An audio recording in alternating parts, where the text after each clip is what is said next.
Um, Welcome everybody.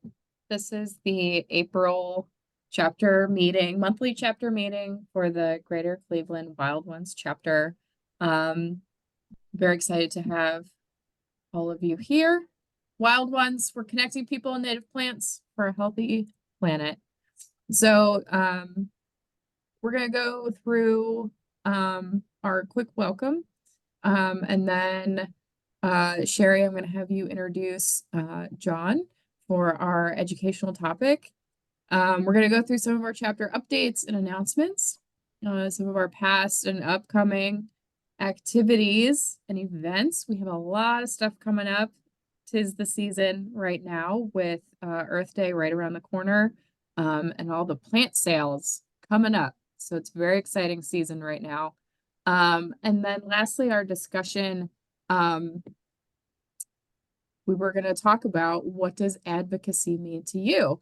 I know myself and our treasurer, Diane, we have a few personal stories that we were going to share to kind of kick off the discussion, and then see if anybody else has anything to share. So our mission here at Wild Ones, promote native landscapes through education, advocacy, and collaborative action.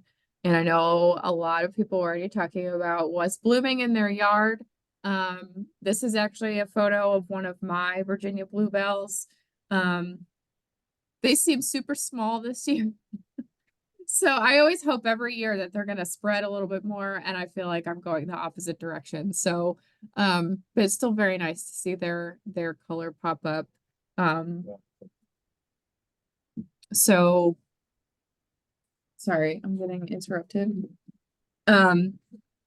Does anybody else have anything that wasn't mentioned that they want to share that's blooming by them? Diane, do you have anything in your yard? This serviceberry is pretty and white and puffy.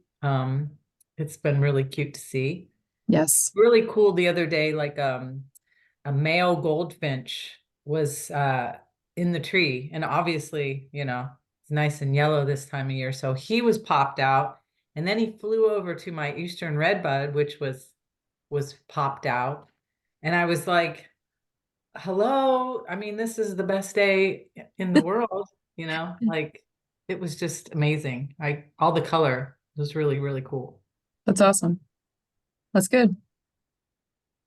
Seeing the yellow with the red bud probably was super good. Mm-hmm. This is Betsy. I did notice, Yes. I'm trying, I think I'm on camera. Sorry, I'm in my kitchen. So, I'm trying to a natural, last year I really had problems with aphids on my milkweed. So I'm going to be trying a insect to see if I can't, get that under control. But the woman had asked me if I saw any milkweed yet. And I was like, no, I haven't seen any. And then when I went out today, like all of a sudden, all my milkweed is like this tall. It seemed to happen overnight. So that makes me very excited. That is exciting. Marsh marigold in full bloom. That's wonderful. You have it in your yard? Mm-hmm. That's great. Yep. And it looks beautiful. I bet. Who is your friend? This is my puppy Miles. Oh, hi, He's my garden buddy. My He my loves the puppy garden. digs big holes in my yard. He's very, very good. He's been in the garden since I got him, so he knows the rules. You If he's did good, he years gets over a, to if train he's my good, dog. if he's good, he gets a green pepper at the end. That's great. Well, I have some golden ragwort that is close to blooming. It's a whole big patch of buds, about a foot high. So maybe next week they'll be bright yellow. That's good. All right. Sherry, do you want to introduce John for us? Certainly. I'll our speaker this evening is John Blakeman of Meadow Environments LLC. He's a retired science teacher, and he has quite a resume. And if I spend time going over it, we wouldn't have time to, or we'd have, we'd have to allow shorten his time for the presentation. But he has all of his contact information up there too, if you have any questions, but I'll just let John get started on his topic. You'll have to reshare, John. Okay, let me try that. It cannot share while another participant is sharing. Or I'll stop. Oh, okay, yeah, I just had it just for a second. There we are. Okay, I'm watching the time. It's 7:09 on my watch right here. I talk for a long time. Somebody's just gonna turn me off. The time is appropriate.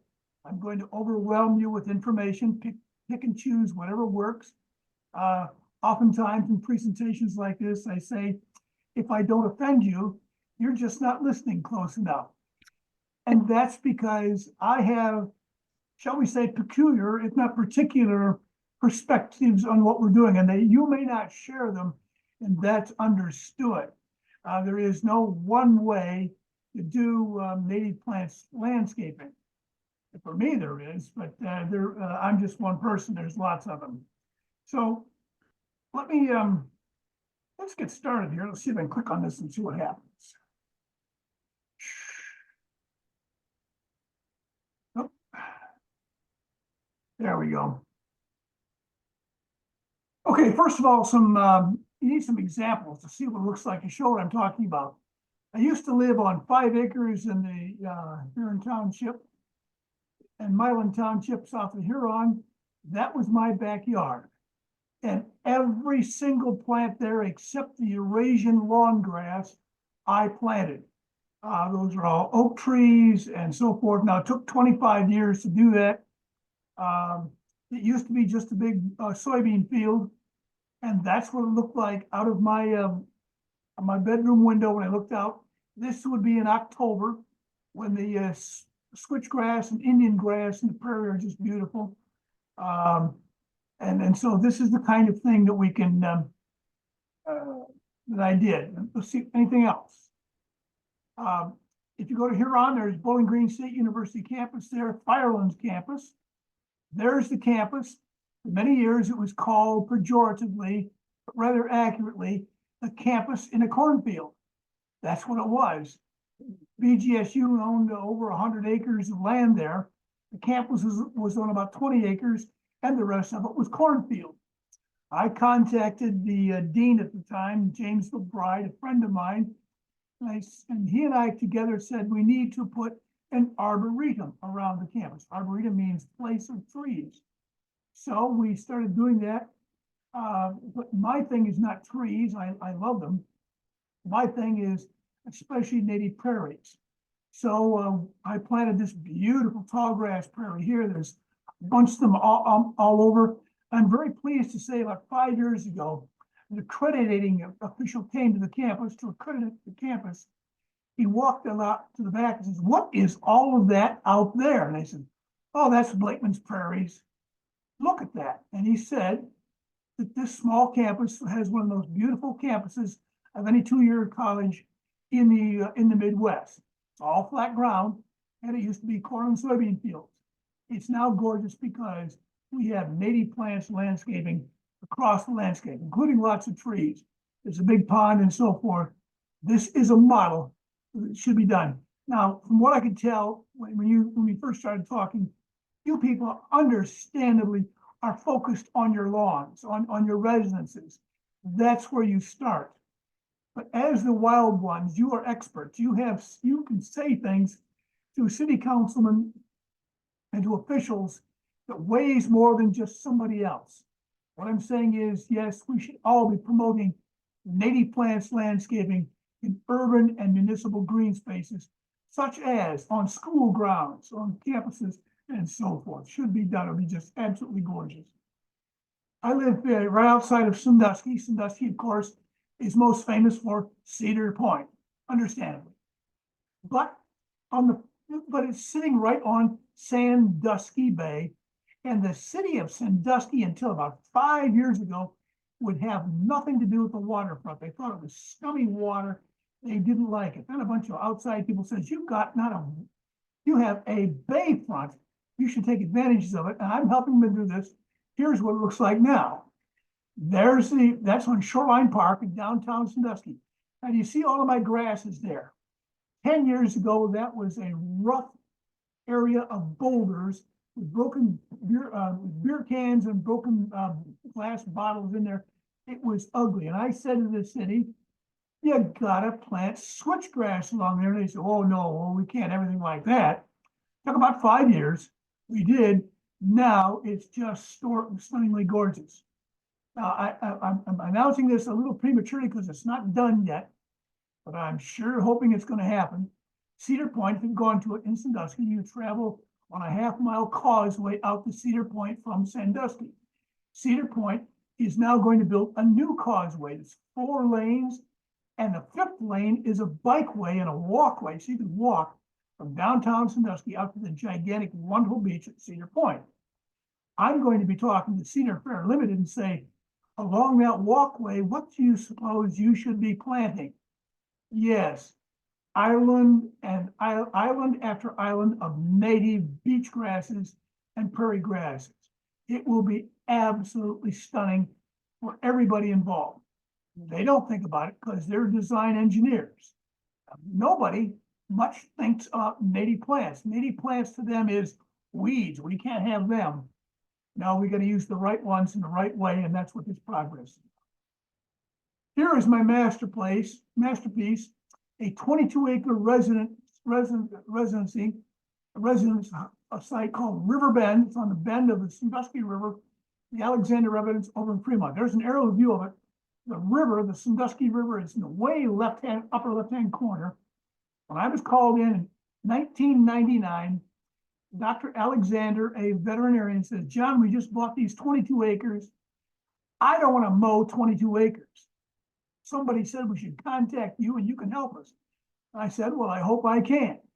Well, it took 10 years, but there it is. Look at those islands of beautiful prairie grasses, the forests on the right hand, the bottom hand side, we planted all. By the way, look at the shape of the driveway.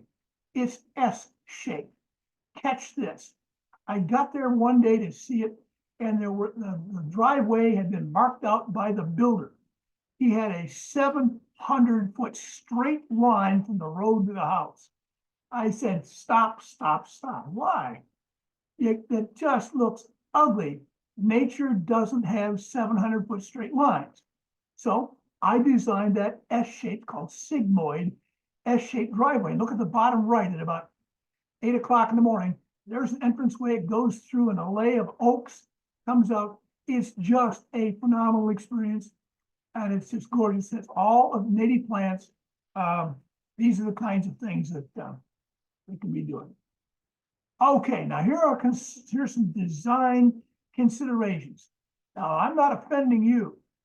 You're doing most of your design on your small urban lot, and you've done it well, and maybe there's some other things you can do.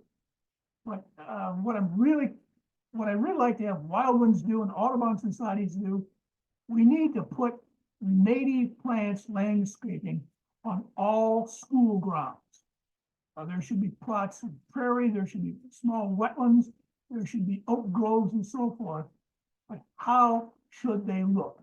Here's the deal. Nature has no what? There are no straight lines in nature. None. If you see straight lines in nature, somebody made that up. Don't have it. What else does nature have? Not have. It has no spot point corners. What's a spot point corner? Well, there's one of them. 1, 2 right there. Nothing in nature has spot point corners. Number 3, what do we have? Nature doesn't have circles. Yes, there are seeds and small things, but on landscapes, there aren't circles. Nature doesn't have rectangles in big things. And it certainly doesn't have squares. and it doesn't have triangles. But all 3, 4, 5, and 6, that's what everybody designs. Now, don't get me wrong, from designing a house, you're gonna have all of that. Your house is not a native plants landscape. When we do native plant landscaping, we can do the right thing. What does nature have? Curved edges and rounded corners. That's what nature has. And you incorporate those. Strive to have plantings with plots with curved edges and rounded corners. Everybody wants to have a straight line and a spot point square corner. They want to do a rectangular square. Now, don't get me wrong. If you have a rectangular or square garden, don't change it. That's appropriate. Gardens are that way. There's nothing wrong with them. But when you do your second garden, try to make it more natural. Gardens, like I say, they're wonderful, but they're not natural. They can have natural plants, and I hope yours does, probably does, wonderful. Now look at my design there at the Riverbend property there. You see many straight lines there? No. Imagine walking your dog or just taking a hike through those lanes right there at 3 o'clock. You can walk around here all day long, never go to the same place until you come back a week later. A variety of scenes, a variety of walkways, pathways especially. And that's another thing we need to do. We need to get people in native plants landscapes, not just looking at them. So create islands, 2 or 3 or 4 of them, with walkways, curved walkways that invite them. Right here, if I'm a 10-year-old little boy right there, and mom says, okay, go play, what do? I see that curved line right there, and I see that curved line right there. I do an eye walk. In landscape architecture, this line right there is called a scene. A scene is a line formed by 2 different landscape elements. Here's the prairie, there's the path. And notice this is slightly widened here. It's a trumpet entrance. Well, here's the big trumpet entrance right here. I'm walking along here. I said, whoa, I'm going to just follow that and walk right down here, right through here, and so forth. So it's called an eye walk. Your eye first walks where it sees these scenes. You design it so the eye looks at it. You're invited to come in and see it. And if I say so, it's wonderful. Again, gardens are okay, but they're not natural. There's the garden I would plant. And my neighbor would say, are you crazy, John? Then they look over and say, yeah, we know that guy. He can't make a square corner. He can't even walk properly. Okay, that's fine. But you see there how those are 4 different curved islands of prairie or garden or anything of the kind. There could be any number of those. Those are ones that I just drew up. Your eye likes to walk, your eye goes in, it comes out, and goes around. You're enticed to walk around and see these. Right there, if that was your garden, what would you put right there? Right in there, surrounding by that would be a beautiful reading bench. Someplace you could sit right there. Now, of course, when I was doing it, I would make the bench face in so I can see the monarch butterflies and the bees in there. Other people want to put it out so you can look out over the lawn. As you will. Long curved edges, wide, rounded corners. Now, how are you going to design that? Way back in 1962, I took shop class, and I had to take a drafting class. That's what little boys had to take. And I got pretty good using a T-square and straight edges, and I could do those things. And to make rounded corners, you had to use a thing called a French curve. I thought those were really neat. I won't tell you why, but you can imagine why. They had wonderful curves that emulate things that little boys look at. So how are you going to do it? I suggest just go to your spot in your yard or go to the school ground that you're working on and design the thing right there in the field. Get yourself either some long lengths of no more of small rope or garden hose, or at the hardware store, you can buy 100 little garden flags for 5 cents a piece. And you just stick those things in the ground. Imagine, look at it, and imagine what you want, stick it in the ground, lay your garden hose around. You can use rocks, anything you want, put it in there and design it. And the best designs are the 31st or 37th varieties. You design it, then you continually change it. What I really like to do, and I do mine on a computer, I designed one, I said, wow, that thing really looks good. Now I'm really excited. Then I save it, turn my computer off, go off and do something and don't look at it for another 3 days. Turn it back on. I said, whoa, how did I put that there? You got to keep trying it. You imagine it and you practice it in your mind.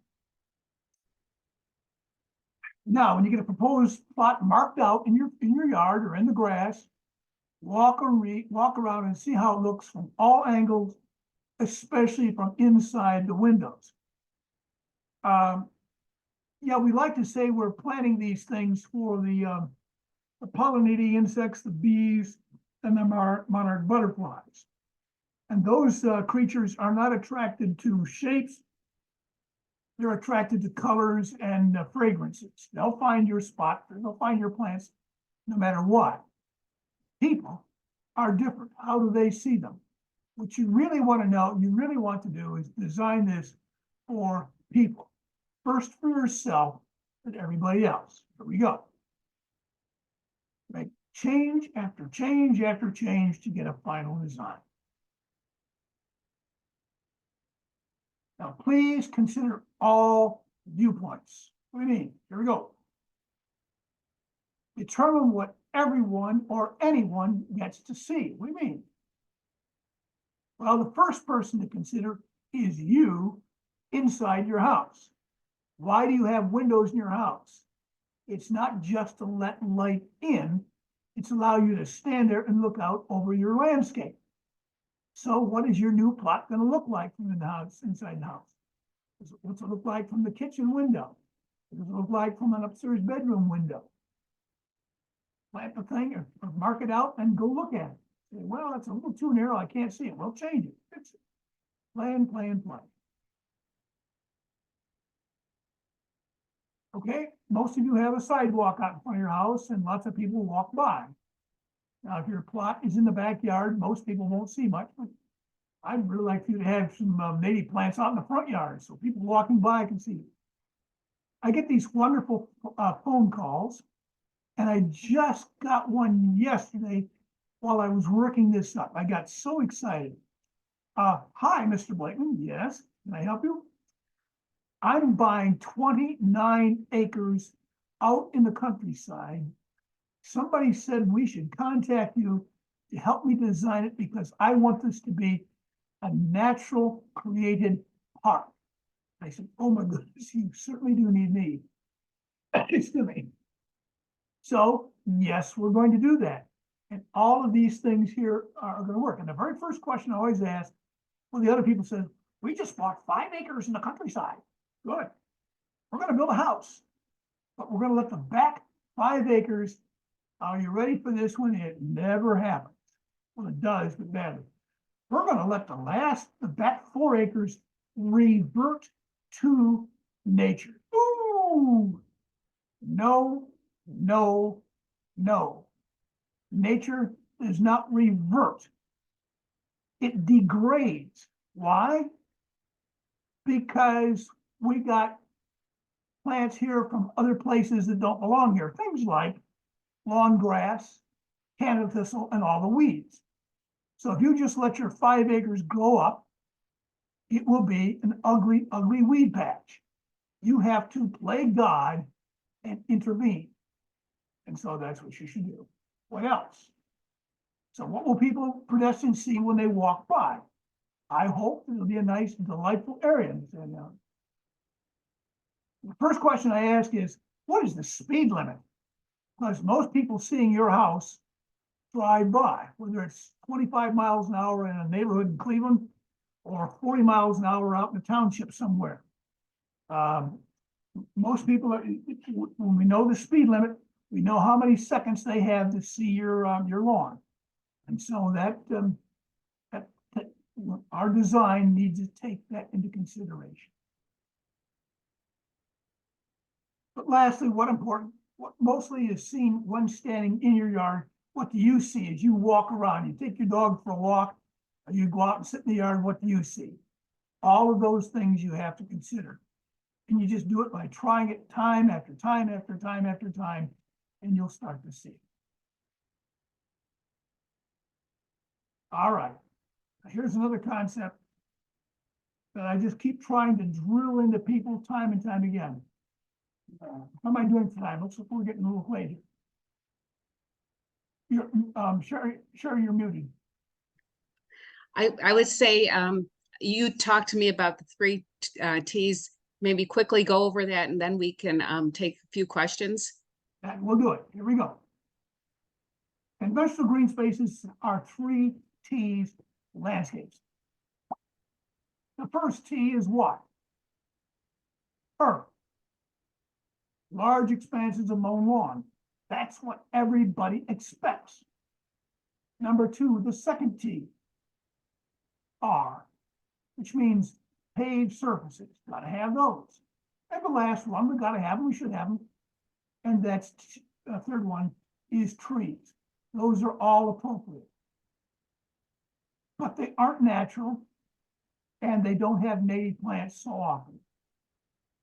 So they're very nice, but we need to transform or transcend 3T's landscapes by the kinds of plantings you people are doing. This will be the last slide I give right here. There is a classic 3T's landscape. It's actually 2 trees. There's not even any tar there. Isn't that beautiful? It is. It's really natural, isn't it? No, it isn't. Those trees, those pine trees, actually spruce trees, come from Colorado. Are we in Colorado? No. Should they be planted here? In appropriate places, but not in native landscapes. So that's where we'll pick it up the next time. If ever there will be an next, I'll go from here. How to transform 3T's landscapes into natural landscapes. They're just stunningly gorgeous. Thank you very much. Thank you, John. That was great. So do we have questions?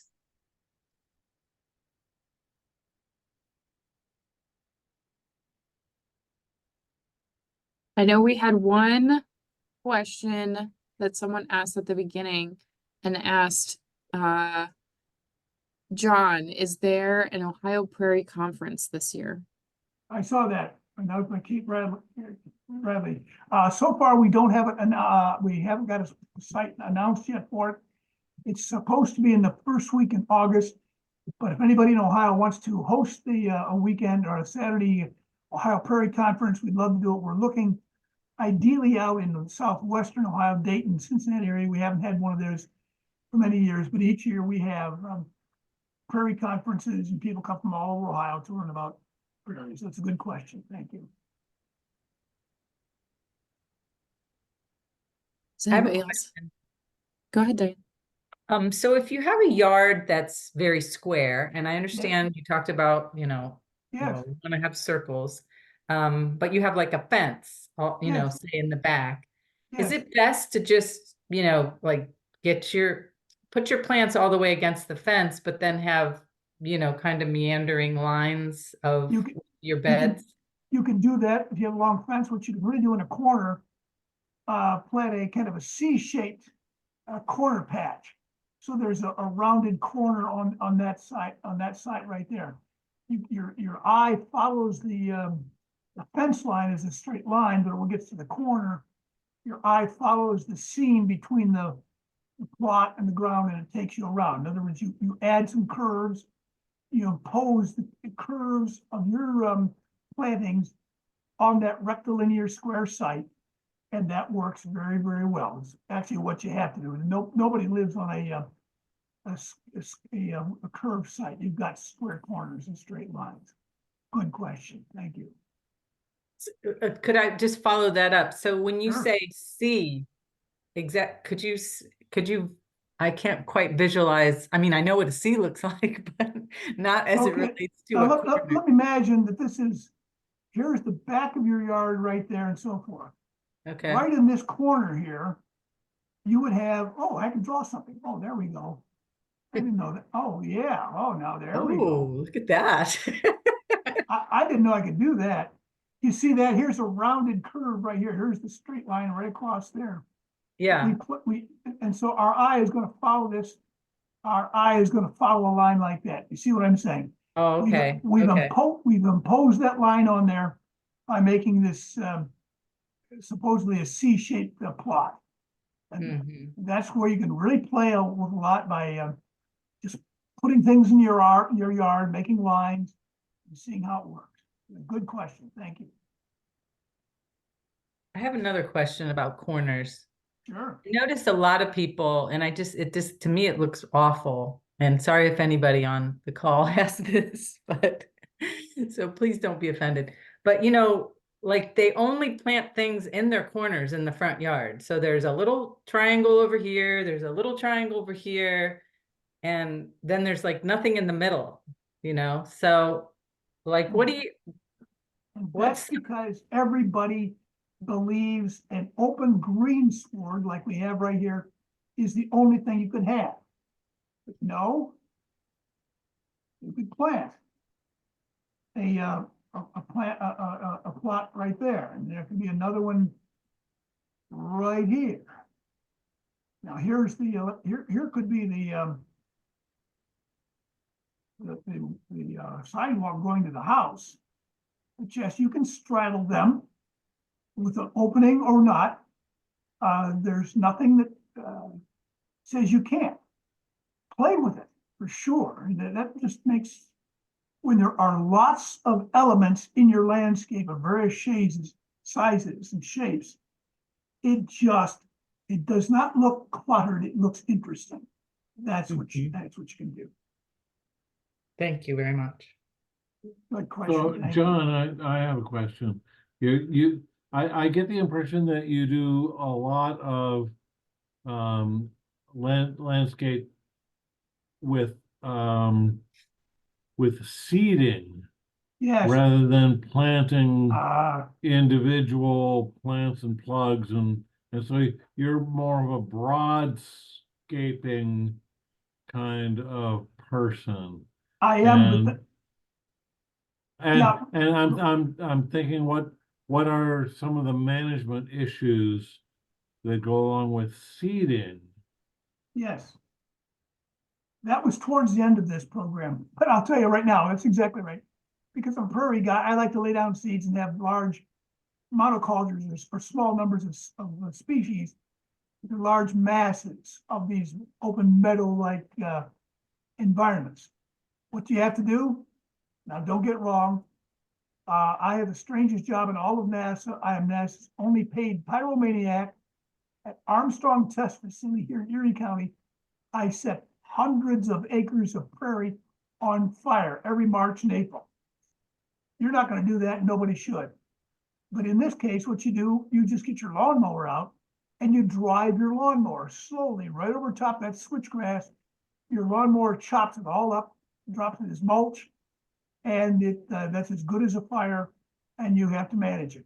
You got to manage your garden too, got to pull the weeds out and so forth. So you have to attend to these things.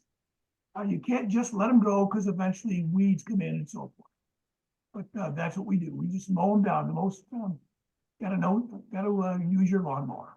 Good question, Ray.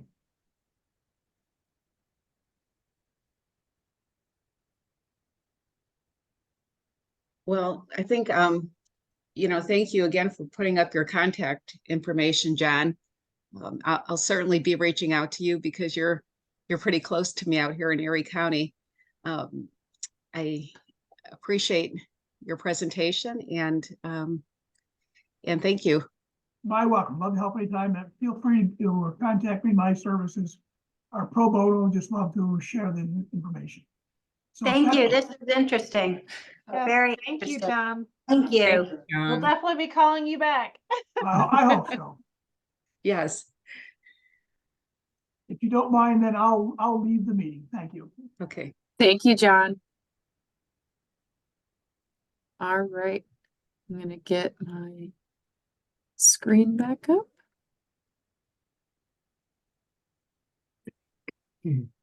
Okay. That was great. I love his enthusiasm. It's very like, it makes Mhm. you feel good. Yes, Like, oh, I Or can do bad. that. I or can do that. bad. if you don't do it. Just a little boost. All right. You all see my screen? All right. Yes. All right. So since last month, we have 11 new members. I think we might have one or two of them on the call. So as of today, we have 141 members, which is fabulous. Is anybody new and want to say hi on the call? You don't have to. You can just say, hello and not give a dissertation, but Hi, my name's Haley. I learned about this group at my local library thanks to my librarian. She gave a presentation. That was me. Yep, that was her. I completely draw a blank on your name. I'm so sorry. No, that's okay. And me and Adam, my fiance, are very into plants. He went to school for environmental science, actually. So we're planning on doing some like volunteer work and like signing up and becoming a member and stuff. So pretty excited for that. that's awesome. Yeah. Cool. So that's a little bit about me, and we'll get more into like the advocacy once you guys are done with your presentation. Great. We're very happy to have you here, Haley. I'm Melissa Supler. I'm a new member. I learned about the group at the Cleveland Seed Exchange when you guys were there. So I've been dealing with planting my whole yard. I've turned over the last 5 years to only native. I only have native plants or trees growing in my yard now.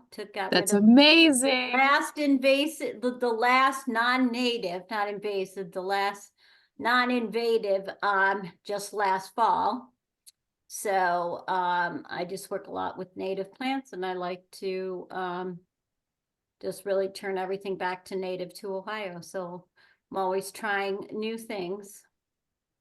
That's fabulous. Thanks for sharing, Melissa. Does anybody else want to say hello? I'll say hello. My name is Jim Woolen. I did not make your list. I joined a couple weeks ago. I've been planting for converting my gardens over for the past 6 or 7 years to native, probably 80% native right now. Killed off a couple burning bushes last fall. Good. Good. And went down to Marengo, Ohio, and was able to plant an area about 20 by 40 with things I got from there. And anyhow, I really enjoy, I've just been enjoying the bees, the butterflies, and the birds, and I just promote it wherever I can. It's Hey, great. Jim, is your last name Wolin? Yes, it is. Do you have a brother, Tom? I do not. Okay, just a different Wolin. Okay, just curious. Sure. All right. We'll keep moving. So first on our announcements is our Northeast Ohio Native Habitat Corridor that we are launching pretty much in a month. We're a little bit over, so a little bit less than a month. You see the QR code here. If you have a native garden in your yard and you want to register it with our Habitat Corridor to get on the map, you can, we have this, my brain stopped working. The thing to QR put code? in your browser, yeah. QR code. The QR code you can do with your phone, or you can put the address in your browser. So with this, we have some exciting news is that we want you all to save the date. We're going to be pre-selling. Oh, do you want me to go back? Jim? Okay. I saw you hold your phone up. I want to make sure. We're going to be doing a pre-launch party of the Habitat Corridor where you can come and purchase one of our metal yard signs to put in your habitat in your yard. It's going to be in Cuyahoga County.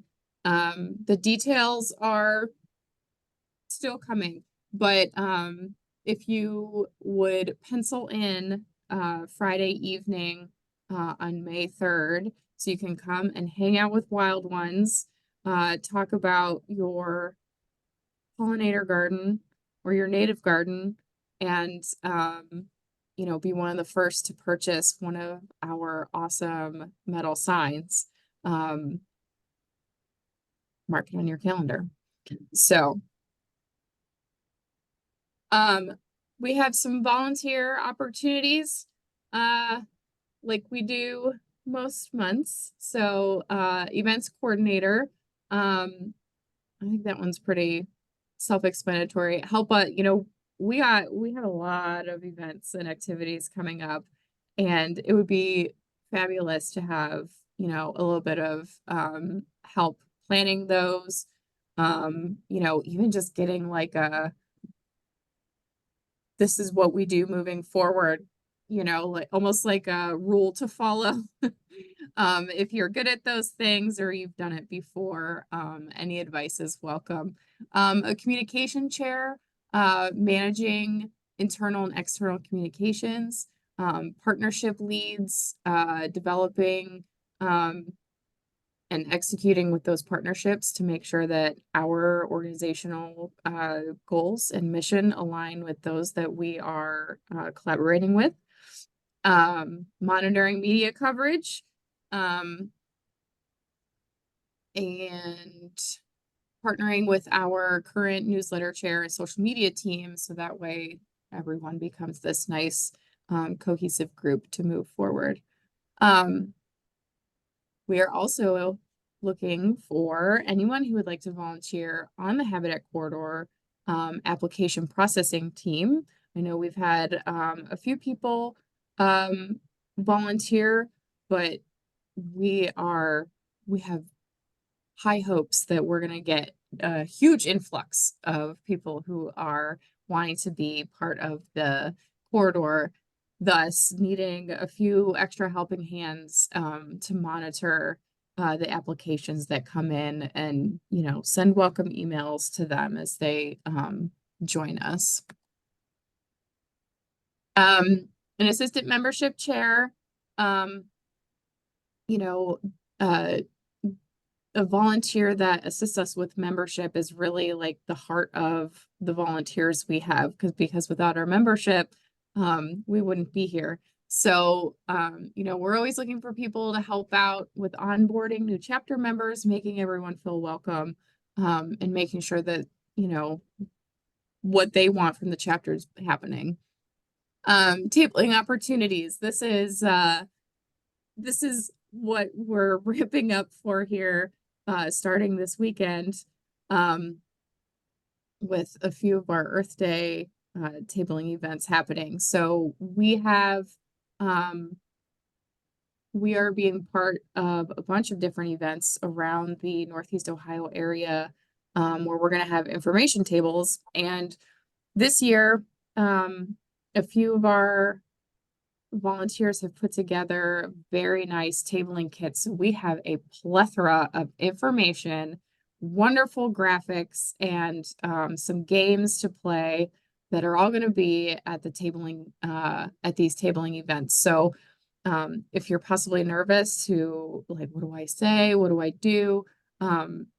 Diane here and one of our other members, Shelly, have put together these wonderful kits. So you are like, you're set. You could just like hold up a piece of paper and like do a Vanna White and it would be, they got you covered. So, but also look for us if you're out at an event and you know that we're there. come chat with us and you can see what the information tabling is all about. And content contribution, you know, you don't have to create things for us. If you find something super cool and you think, oh, wow, this would be an awesome thing that Wild Ones should share with everyone, send us an email. Let us know if there's, you know, either an event or some kind of educational topic that you, that just gets you going and you're like, I need to share this with everyone. Let us know and we can definitely share it. And we're always looking for new content to share with all of our members and non-members in the public. So our email's there in green, wildonesgreatercleveland@gmail. For anybody who, you know, if you're interested in volunteering, if you just want to talk with one of us, we're always available. So a few recent events we had. Diane hosted a lovely spring social event at her home in the Akron area where they were assembling said tabling kits. You can see some of the materials that they were putting together in the images. Diane, do you want to say anything about it? The most fun part was making the buttons with that button machine that's there on the top, on the corner of the dining room table. So see, if you didn't come, you missed out on how much fun it is to make buttons. Yes. So Shelly, one of our board members, has that button maker, and we decided instead of everybody, when we do tabling events, instead of everybody always having a sticky, you know, that you peel off or like you forget that's on your shirt and then you wash it and you have schmutz on your shirt, or, you know, just to be a little bit more environmentally friendly because we're not wasting all the paper, we made volunteer buttons. And they're, you know, they're each in the kit, and every time you come, you can put on your little volunteer button and everybody knows you're with Wild Ones, and we don't have to waste the sticky paper anymore. So it is very exciting. I'm sad that I had to miss making buttons. The other event that happened was on April 6th, the Vermilion River Watershed Open House. Sherry and Ray tabled that one. Sherry or Ray, do you want to give just a quick sentence or two about it?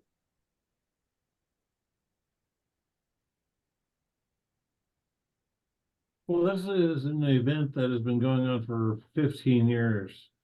Maybe have a little COVID hiatus, but it's a wonderful event in Vermilion and I've never been there before, and I've heard about it for a long time.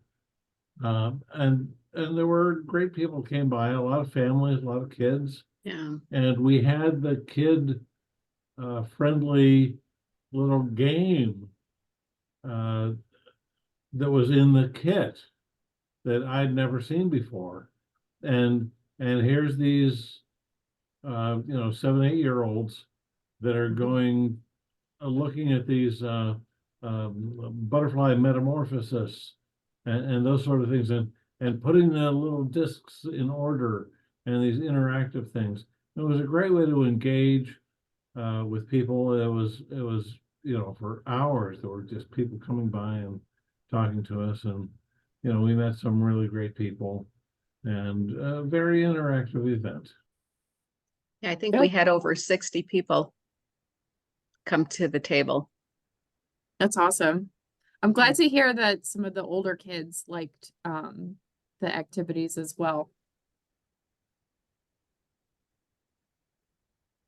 All right, so we have I'm really pleased that these tabling kits include these interactive kinds of things. And it's not just, hey, have you heard of Wild Ones? Which is a great way to start a conversation with people when you're tabling. But it's like, hey, you want to play this game? Is another way to interact with people. And that's part of the kit. For sure. For sure. Thank you, Ray, for that sentiment. We can thank Shelly and Diane for those. All right, so we have upcoming events. We have a few things this weekend, so get excited. We have two things on Saturday that we are tabling at. One is the Medina County Earth Day Festival, which is Saturday from 10 to 4. I will say all of these events are listed on our website under events. Just for lack of space, we didn't put exact locations on this presentation, but you can find those on our website. So the first one's in Medina County at their Earth Day Festival. And then the other one on Saturday is at the Akron Zoo for their Party for the Planet. We'll be there all day. On Sunday is our first Plants ID hike. It's one of 3 that's coming up. So it's going to be a very casual stroll to look for and identify our spring ephemeral flowers. So this one is with Medina County Parks District coming up this Sunday. So that's going to be very exciting. I can't wait to get out and see flowers. So then coming up after this weekend, another information table. Lorain County Community College Earth Day and Plant Sale is Tuesday, the 23rd from 10 to 2. And next Friday is our second Plant ID hike, and that is with Lorain County Metro Parks, and that's going to be Friday the 26th in the evening from 5 to 7. And then on Saturday in Stowe, the Stowe Library is putting on their first Earth Fest, and it's at one of the city parks. And that's going to be from 10 to 12. I think a lot of the Summit County organizations are going to be there too, like Summit County Metro Parks and Summit Soil and Water. And then our third Plant ID hike is going to be with Summit Metro Parks that Sunday from 10 to 12. I'm really excited for all to get out and move my body a bit after what feels like hibernating all winter. This is the hikes are giving a good excuse to get out, and don't be intimidated by the word hike. We're going to be stopping very frequently to look at flowers and take pictures and talk about plants. So I would wear appropriate shoes if you're going to come, but I don't think in any way these are going to be strenuous. It's just going to be a stroll in the woods to look at flowers. And then also on Sunday, the 28th, Ray is hosting our mulch and maintenance deemed M&M garden party at Rotary Park in Lorain County. Ray, do you want to just give a quick intro for that? I submitted some slides. I don't know if you have them. I do queued have up. them. I will open them up.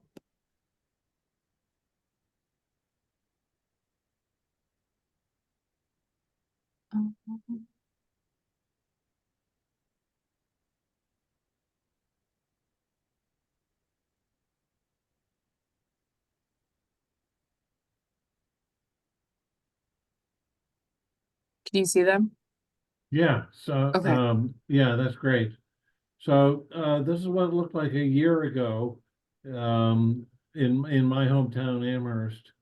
And you know, I had a vision that this could be something more because this is basically a bed looking for a planting. And so this is where it started. And then I approached the local Rotary that's managing this park and said, hey, let's do something. And they said, yes, let's go do something. So the next slide, is to come up with a vision. And here's that same landscape with a design, with a number of plants and you know, where to put them.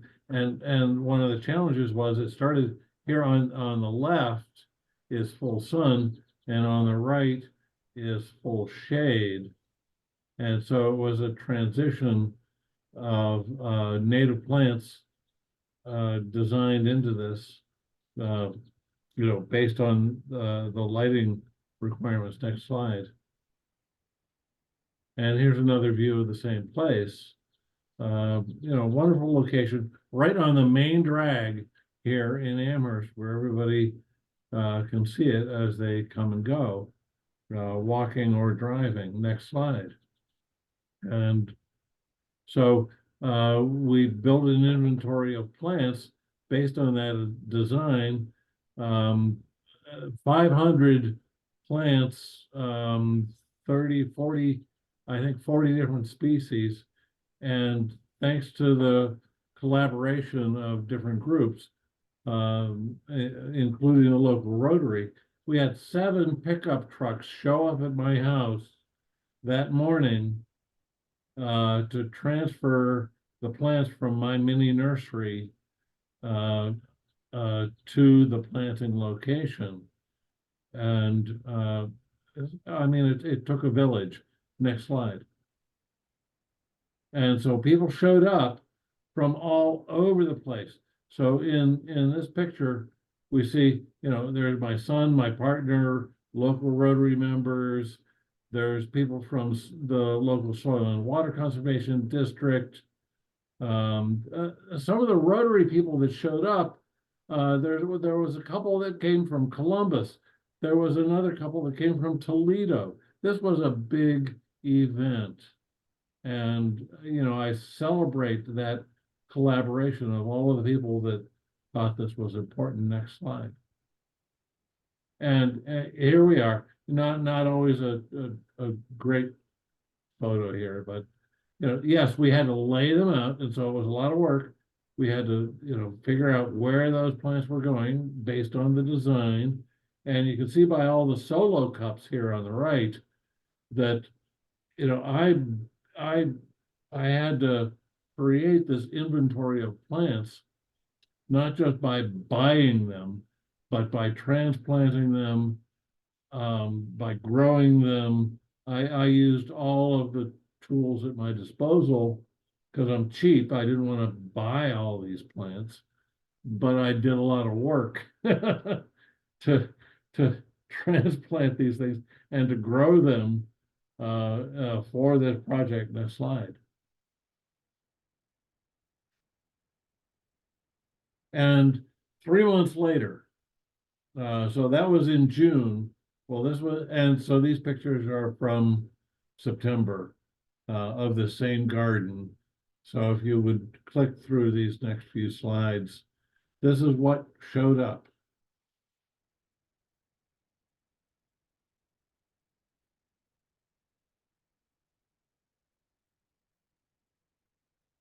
And so now, almost a year later, this is the follow-up. And so I invite anybody here that's interested in helping out to join us. The M&M party is about mulch and maintenance.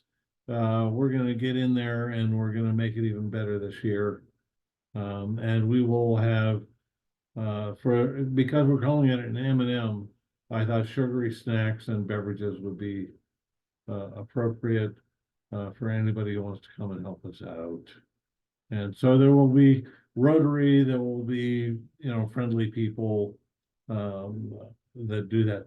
And then the next project that I'm working on here in Amherst is at the Amherst Sandstone Village that has, here you're seeing there's on the right is the firehouse where they've got some antique fire equipment and stuff like that. There's a pavilion, an antique caboose here. Behind the caboose, next slide,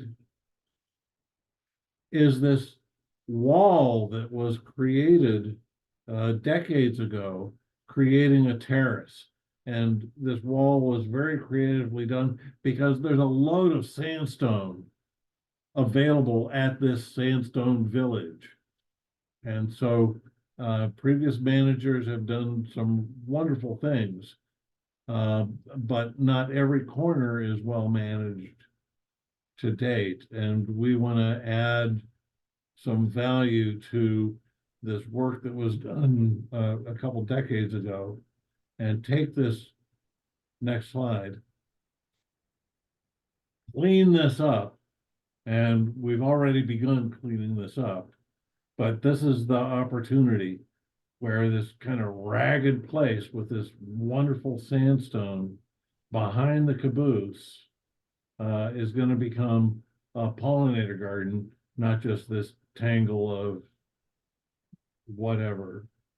So we want to manage this little space, about 150 feet by 10 feet deep, and turn that into a pollinator garden, some in shade, some not in shade, some sun, some shade. So that's the next project, and we're doing a little, a part of the fundraiser for that is the next slide. For those in the Amherst area, we're going to do this pre-sale native plant program with the Meadow City Nursery. And any plants that are ordered could be picked up here at this site by the caboose that we're talking about on 6/22. So, you know, that's what we're doing. And we hope to get a lot of orders, a lot of plants, and a small part of that pre-sale stuff will go to this new pollinator garden. So it's a fundraising effort. That's it. That's great. Thanks, Ray. Yeah. All right, let's see. So that was Sunday. The M&M garden party is Sunday the 28th. And then as we move into May, as mentioned, the pre-launch party for the Habitat Corridor will be Friday, May 3rd. We have a few Keystone workshops coming up. Ray's going to be teaching them on rain gardens. So there's going to be an in-person one in Lorain County on Saturday, May 4th. And then we're also going to do one that's online. That's going to be Wednesday evening, May 8th. And then one of the big ones coming up is Cleveland Metro Parks is doing their native plant sales, and they have them. It's going to be on Saturday, May 11th, which is the Saturday before Mother's Day. And they have these plant sales at all 5 of their nature centers. So they're set up inside the nature centers. They have asked Wild Ones, Greater Cleveland, to table at the plant sales. And so far we are slated to be at 3, which I believe is Brecksville, Chagrin Falls, and Rocky River. Rocky River. Rocky River, yeah. I would have got there eventually, and Rocky River. So if one of the other, if Parma or no, I can't think of where the 5th one is, or is closest to you, please feel free and shop till you drop at one of the plant sales. But we'll be tabling there to talk to you all about what you're buying. And then we have our add something to that really quick. Of course. Okay, so I know so many of you are new to the chapter, and this is one of the quickest and easiest ways to help out the chapter with these information tables, because a couple reasons, right? There's still a lot of people out there that don't know about native plants or why they're important to our environment and our ecosystem and the efforts we're making. So this is really tied to the core piece of our mission.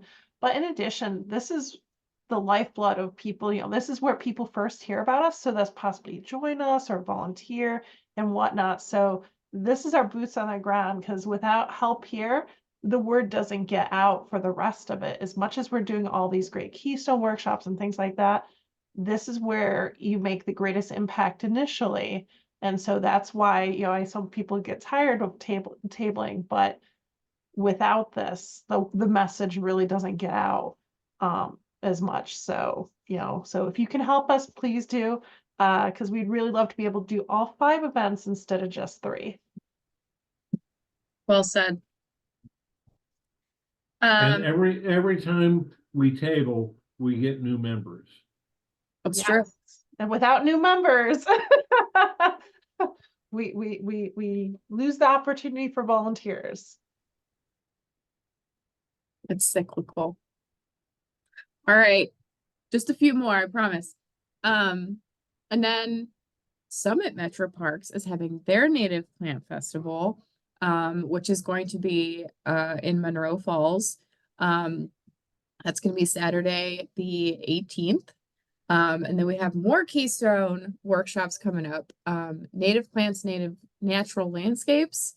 That's going to be in Lorraine County, Saturday, the 25th. We have our, I was going to call this like a social educational outing for wild ones. We're going to do a behind the scenes at Meadow City Nursery in Cuyahoga County on Friday the 31st in the evening. So we're going to do a behind the scenes tour, have some educational topics, and then we'll see. There's a bunch of good restaurants or coffee shops around the corner. We'll see where the night goes, but more to come on that. And then lastly, Diane has been putting together or helping to put together a native seed library installation down in Summit County. And they are looking to do a ribbon cutting for it in late May. So once we get more information on that, we'll definitely share that as well. All right. So we're on to our discussion portion, unless anyone has any questions about events before we move forward. Hi, this is Mary. Can I ask a real quick question? Of course. About the native habitat corridor? Yes. Is that something that, like, I've got lots of natives, but I also still have plants that were here when I moved here 30 years ago. So I didn't know is there like a percentage that you're supposed to have before you can get a sign? You know, before you can say, hey, I have a native garden. I predominantly have natives, but it's not all natives. Janice, I can take this if you'd like. Please, thank you. Okay. All right. So our effort of the Northeast Ohio Habitat Corridor is meant for the very beginners, like just starting off with a little patch. We're actually creating these kits that certain local nurseries that can have with up to 6 plants. So you can have that sign with as little as those 6 plants. So there's no criteria. This is what meant for that entry level. Okay. Now on the application, you can fill out other things like your percentage or some of the other things. Or if you're, it's a rain garden or work waste station, and there's going to be ways to denote that. But we want this to be as easy as possible because we're trying to get just even that beginner person that's just learning about this to join and just start with that patch even. Now, if you are an existing member, you might have also heard about this. There is a newer initiative also that National's rolling out roughly at the same time. But that does have a criteria, and that is a 75% native plant criteria. Okay, that's where I read it then. Okay, All yeah. right. So just so you know, there is a difference. Ours is meant for, anyone. You can start with 1 plant. Ideally Gotcha. patch, All right. but the national one is a true certification of 75% plus. Thank you. You're welcome. Yes, thank you, Jessica.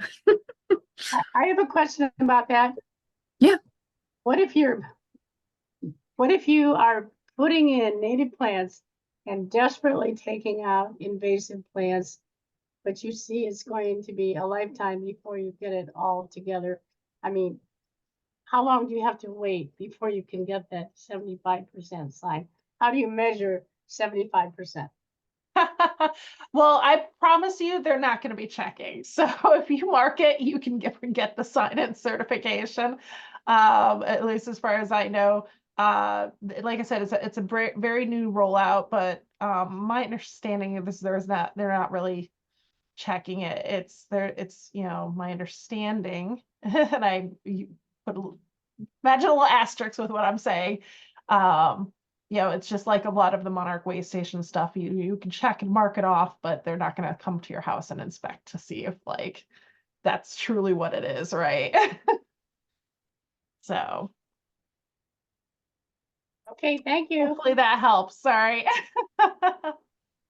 But if you do have questions or concerns with how to do stuff, also please don't hesitate to ask the group, because we have a lot of great people like Ray and Janice that have tons, and many others, like I know Danielle, and there's tons of people that are very helpful in helping with that transition too. So don't feel like it's overwhelming. And there's also several other certifications like Monarch Way Stations or other things, and they all have different criteria. So I think Northeast Ohio Habitat is probably the easiest one to get that I know of. So It's good.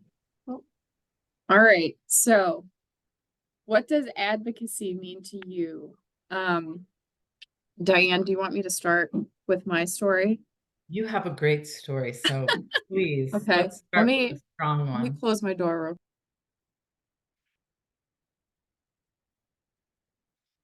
All right. So I live in Stowe. I am a landscape architect by trade, and I noticed recently that our library was redoing their parking lot.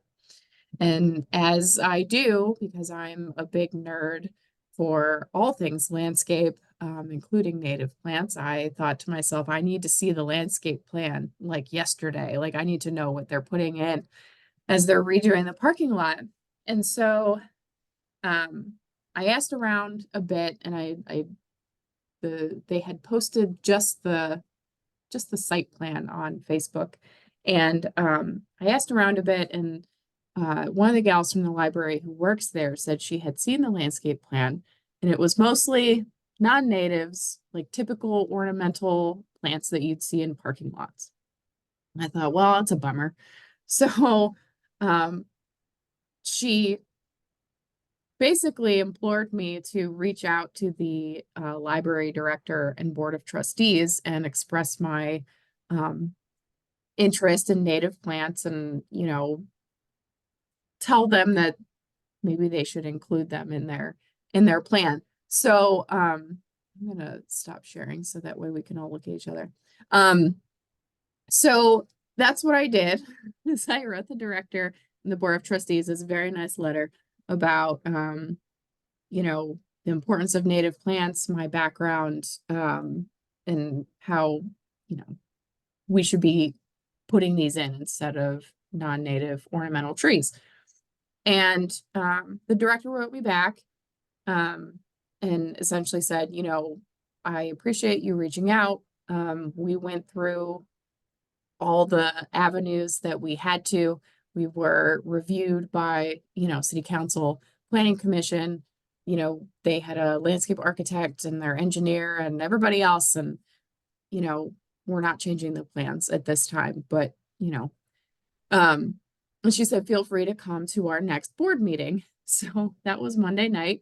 So guess what I did? I went to the board meeting on Monday night, and with my neighbor, who's also a native plant nerd like I am.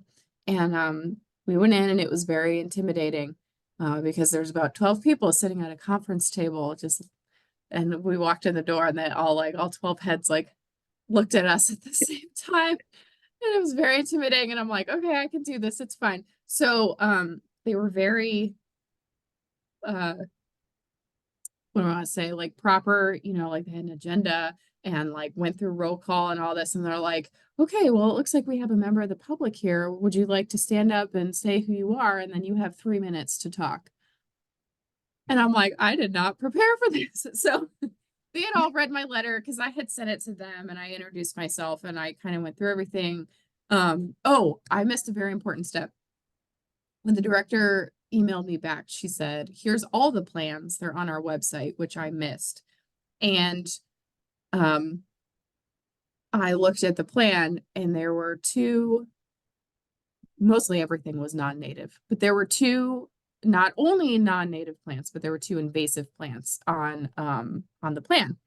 And that's what prompted me to go to the board meeting. So one of them was they were the plan had Rose of Sharon trees in the parking lot islands, and the other one was they had Euonymus coloratus, which is purple winter creeper, as ground cover in one of the beds. And so I went to the board meeting with my expectation of, okay, the least thing they can do is not plant the Euonymus ground cover, right? Just leave it as it is. Just don't even touch the bed. And then the other one would be if they replace the Rose of Sharon with a serviceberry. So I, made my case to them, and the director did let me know that they are indeed not planting the Euonymus winter creeper, which was very exciting.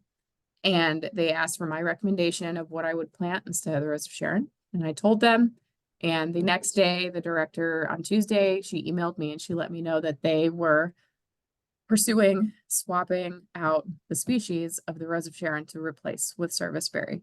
So I'm not sure I've ever been so proud of myself in my life, but it was very exciting. And if I wouldn't have, and it was very simple. I wrote some emails and then I went to a meeting and I was there for probably about 3 minutes.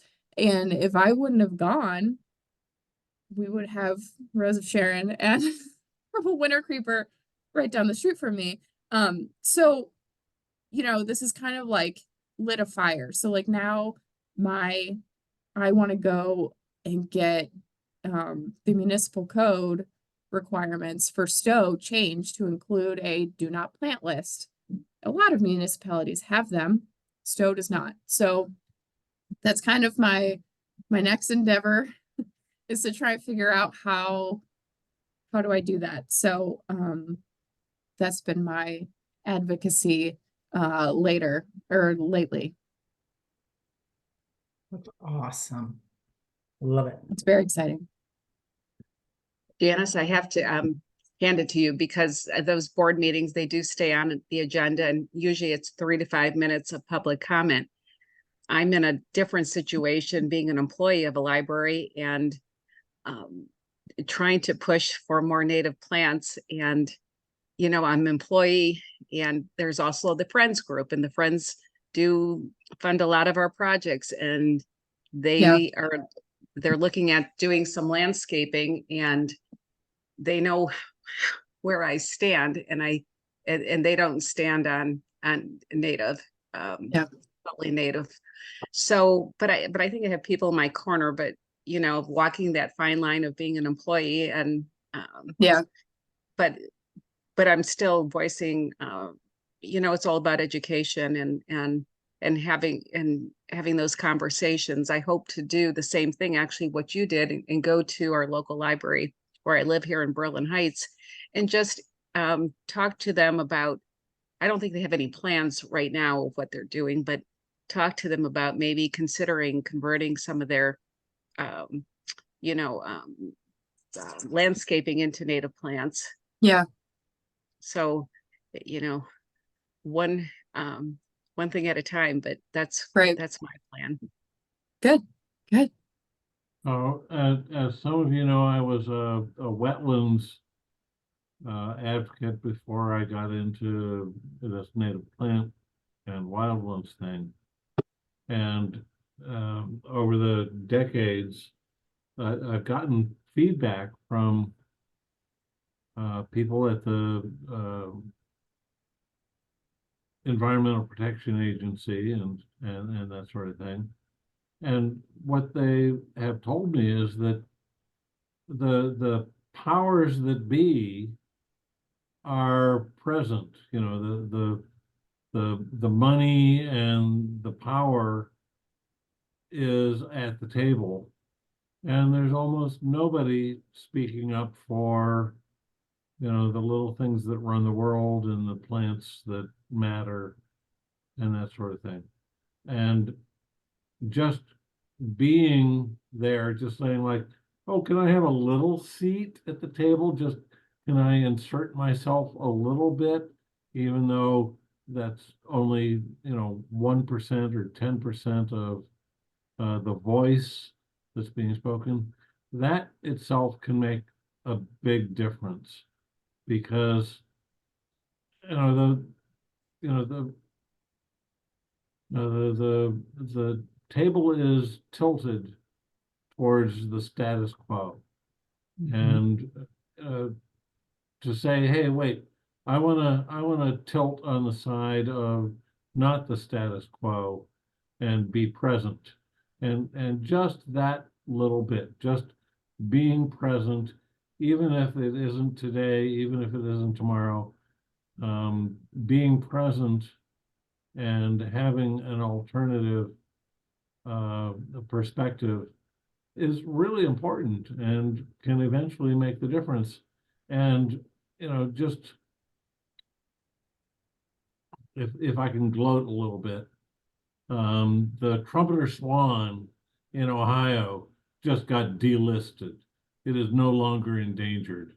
I saw that. Well, this is an iconic wetland plant, wetland bird, the trumpeter swan. It is now delisted. It was once extirpated. Well, and now it's here, and it's here to stay. That's And awesome. yeah, it's taken 30 years, but we've leaned on the tiller for all that time, and we've changed the direction. Good job, Ray. Nice. So I know one of our new members has a story from this week that she pulled us into. Melinda, would you like to share a little bit about your story? Yeah, I'll shout out Janice. She's the hero of 2 advocacy stories this week, apparently. There's a construction site at the end of my block. It's been sitting there for years. It finally got going, and it's making progress. It looks like they might be wrapping up in the next few months. And I found myself driving or walking by every day and just getting preemptively angry, just assuming they were going to plant the same old, boring, generic non-native stuff. So one day I was like, okay, you can't just assume, do something, be the change, right? So I sent an email to the construction company, just their info at email address, with a quick email saying, hey, are you guys aware of native plants? Here's some reasons they're great and why this would be great for you to think about doing this. Send it off, did not expect a response, but I got a response like the next day from the president of the company saying, actually, yeah, this is on our radar. We're interested in natives. The people put together a plan for us. It was probably a year plus at this point, but he shared the plan with me and he said, do you have any feedback? And I bring to the table enthusiasm, a hobbyist enthusiasm. I can't really, bring that level of expertise to the table. So I'm so grateful that Janice jumped in like immediately. I love marking up plans. It's one of my favorite things of my job. It's I'm so probably grateful. terrible, but like, oh my gosh, it's one of my favorite things. I just found myself in the position of like having my bluff called, and I couldn't really take it any further. So I sent an email off to you guys and Janice jumped on it, gave good feedback, and we've already gotten feedback from the feedback. So, it was a nice little, like, everybody pleasantly surprised me. They did. Janice was awesome. So it felt like a small little win. That's great. I think, So thank you. You're welcome. And I think that's a great, like, you don't know until you try, right? And what did you do? You sent a simple email that said, XYZ. And that's kind of the same thing I did. And it starts this ball rolling that you don't even expect sometimes. So I think that's great. I think it's great. And kudos to you, like, yeah, to bring that up and just question it. You don't have to be an expert. Just asking the question, putting it on people's minds. Even if we don't make the impact this time, it might come up next time. Or, you know, Melinda, you reached out, and we have a great group network within our own group, and we try to help each other out. So thank you. Yeah. Janice, I just want to tell my story really briefly, although it doesn't Yes. have an end. It doesn't have a good ending necessarily, but it's a That's start. okay. Yeah, And I it's a think start. so that's why I just want to tell people, because it took me a year to get the guts to actually go to my town council down here in Stark County, in Lake Township. And it took the encouragement of a friend who is his name's Dick Beck. He's the president for I guess he's the president for the Sierra Club, the Portage Trail Group. And I see him occasionally because he lives in the same area as me. And anyway, he said, I told him, I wrote my speech, but I'm so scared. I don't know if it really makes sense. I don't know how to talk to the council. I know I should do it, but I keep procrastinating. And he told me that he just goes every week and he just introduces himself, and he, lets people know that he's there. He talks to them about random stuff like solar, anything environmental is basically what he talks about. Anyway, so long story short, I finally got up the guts last month to speak. And it was just like you said, Janice, it was like, they didn't give me a time limit or anything, but I mean, I wrote it up and pretty much read it, but went off of it a little bit. But, I kind of had a story because of the overdevelopment that I see in our township. It's growing, and it's just these Ryan Homes. I'm sorry if anyone works for Ryan Homes, not that I have any personal problems with them, but you get what I'm talking about. There are no trees. They clear cut a whole area, put all these homes in there, and there's no birds, and there's just a bunch of new houses with grass and lows, shrubs, and it just irks me. The three T's without the last T. Yeah, exactly. I mean, I couldn't even walk back there. I would cry, I would get angry. Just to your point, Melinda, like sometimes stuff like that drives me crazy. So, I mean, I had a story that I wanted to tell, and I basically just said I was really disappointed in the leadership for not only our township, but for our county. And that I expect better from a growing group, that they would be, instead of behind the times and doing things like Ray said, doing the same old, that they're not being proactive and thinking about something besides making money, selling property, collecting taxes, and putting it back into, the human condition, to improve the human condition, instead of thinking about all the biodiversity that needs to be saved on the earth. And then I sort of wrapped it up with kids too. I said, if you just keep building houses and putting pavement in, and there's no place for the kids to go, there's no sidewalks, there's nowhere for the kids to go outside, you're going to continue to encourage them to stay inside and play their video games or whatever it is they do. And they all went, at the end, they were like, yeah, that's what they do, and at least my voice was heard. I'm gonna, they have meetings every month. I missed the April one, but I'm going to continue to go back and just show up. And if there's a topic that I feel like I can insert myself in, I'll be there. I'll read the minutes, which I was doing anyway, and there was never anything interesting in the minutes. But at any rate, that's kind of what I'm doing. I think that's really great. And these are people that we elect, and whether they may not know anything about any of this, and we do have a chance to educate them. We all do. So that's wonderful. I agree, Kathleen. And I think reading rather than ad-libbing has its virtues. So if you think through a statement and you write it out, and then that's what you read into the record in a public forum like that, then if somehow the media picks up on that and says, oh, well, you said this or that. So here's the statement. This is what I said. Don't twist it. Don't assume. This is what I said. So there's a, I mean, I love ad-libbing. I don't like, I'm a teacher.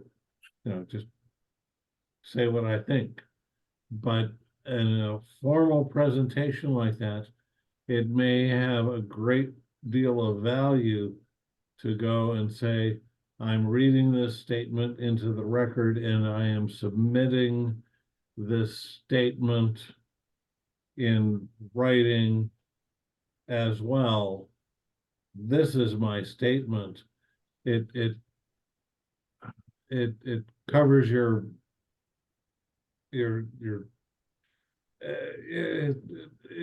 then when people interpret it, you can say, well, this is what I actually said.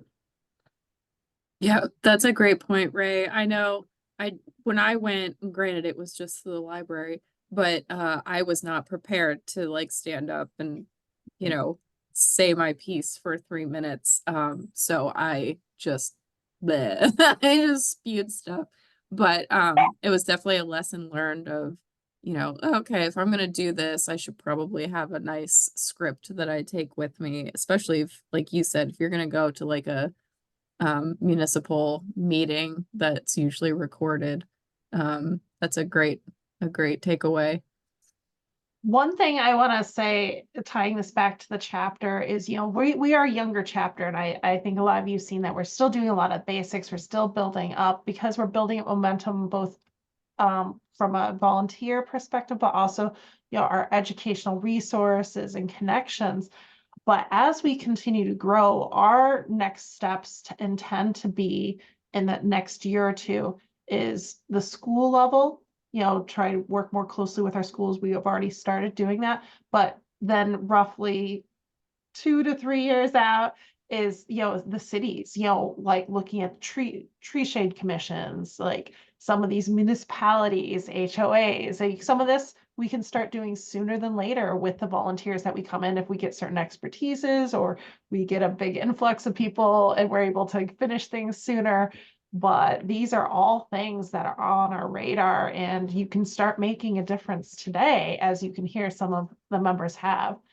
And speaking of which, just because I see the time, but I just want to call somebody out because I know one of our biggest advocates I have not heard from on the phone is Danielle Squire. And you think of advocate, you see like a picture of Danielle. She is on so many organizations and has been with Wild Ones Greater Cleveland since the beginning. And she just opened up her native plant nursery, and I think there's more services to it. So I'll hopefully let her talk. But Danielle, are you here still? Yeah, I'm here. Yeah. Hi. I'm blushing. But yes, thank you. You guys are all rock stars, by the way. I'm working on a macrame thing for my opening day on the 24th, and I just keep on trying to run back to my computer in time to like clap or like send a little heart, because this has just been so inspiring to hear everybody's stories. But yeah, so I'm Danielle Squire. I've been propagating native plants for about like 15 years or so. I made a plan 6 years ago to open a business. And for as loud and obnoxious as I am, I'm also quite shy. So it took me 6 years to finally launch it. And my soft grand opening is part of the Earth Day celebration at Lorain County Community College on the 24th. So yeah, that's that. I don't know what Jessica wanted to say. I'm like a little like spotlighted, but I also sit with the Black River Audubon Society. So I do a lot of stuff with there. And this is related because it's nature, but it's not exactly native plants. But I do have something to report that some of you have heard me talk about, which is the past 2.5 years, I have been working really hard and in secret to collect data for what I call the Window Strike Prevention Initiative, where I'm trying to save birds from striking our campus windows. We've had up to this point over 180 birds come collected, and it's this whole big thing that I've been doing in secret. Well, I finally went public with it just recently, and it was included into the actual field science curriculum, and the dean just approved it yesterday. So I'm in the building, I am public, now they know what I'm doing, and I'm supported by high offices.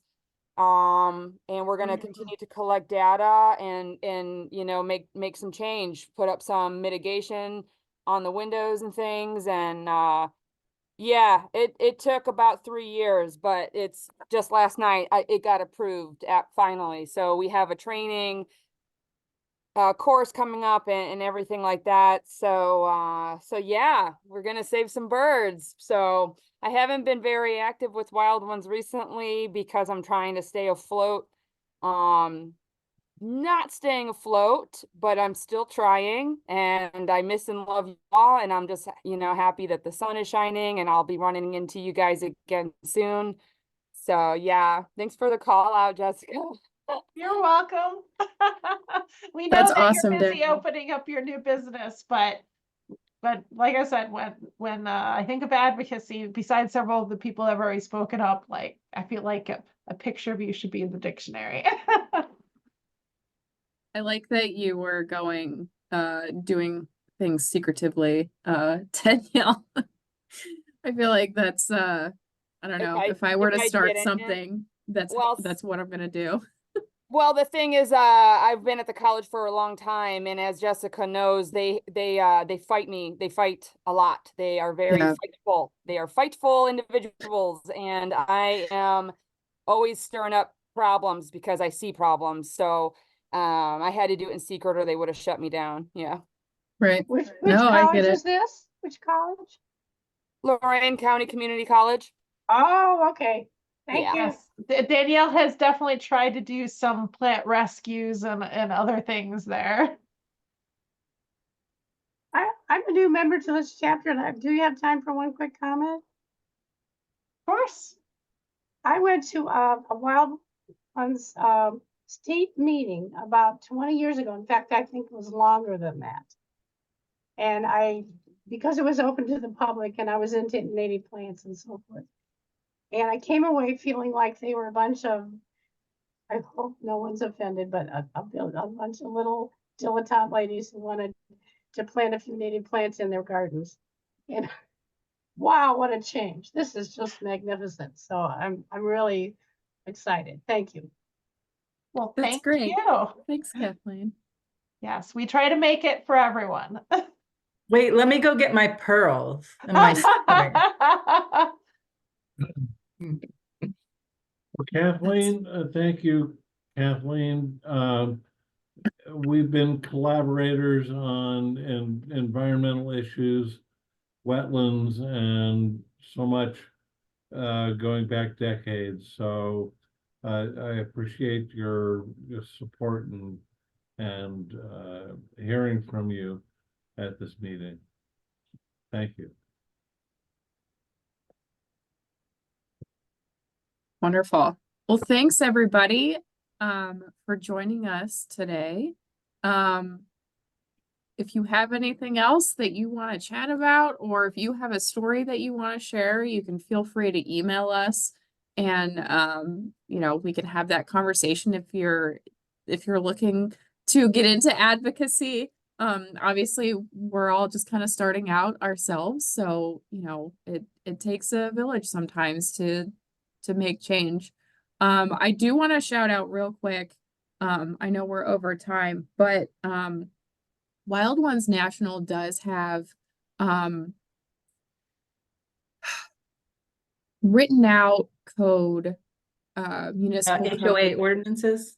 Yes, that, you know, a lot of times the native plants like milkweed is considered, you know, is listed in certain code requirements as a noxious weed, but it's not, you know, it's just they don't like to see wild things, so it's been they've been discriminated against.